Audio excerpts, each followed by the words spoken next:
భారతదేశాన్ని అస్థిరపరచాలనేటటువంటి ప్రయత్నం America, Europe దేశాలు చేస్తుంటాయి.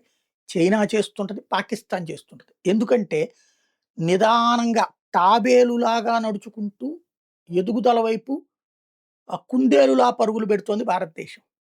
ప్రపంచానికి తాబేలులా కనబడుతుంది. కానీ కుందేలులా పరిగెడుతుంది. తాబేలు తెలివి, కుందేలు చొరవ రెండూ కలిపినటువంటి సింహం లాంటి గాండ్రింపు, చిరుతపులి లాంటి వేగం కలిస్తేనే భారతదేశం. ఒక పక్కన టెక్నాలాజికల్ డెవలప్‌మెంట్సు, రెండో పక్కన ప్రపంచం మొత్తంలో ఒక దౌత్యపరమైనటువంటి బాధ్యతాయుతమైన ధోరణి.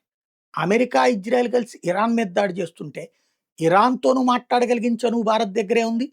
అమెరికా, ఇజ్రాయెల్‌తో మాట్లాడగలిగిన చనువు భారత్ దగ్గరే ఉంది. ఇరాన్ దాడి చేస్తున్నటువంటి దుబాయి, సౌదీ అరేబియాలతో మాట్లాడే చనువు మన దగ్గరే ఉంది. ఇట్లాగా ఒక అద్భుతమైనటువంటి పాత్ర పోషిస్తోంది ఇండియా. ఇది ప్రపంచ దేశాలు అంగీకరిస్తున్న నిజం. చైనాకి ఇట్లాంటి అవకాశం లేదు. ఏదో ఒక వైపు ఉంటది.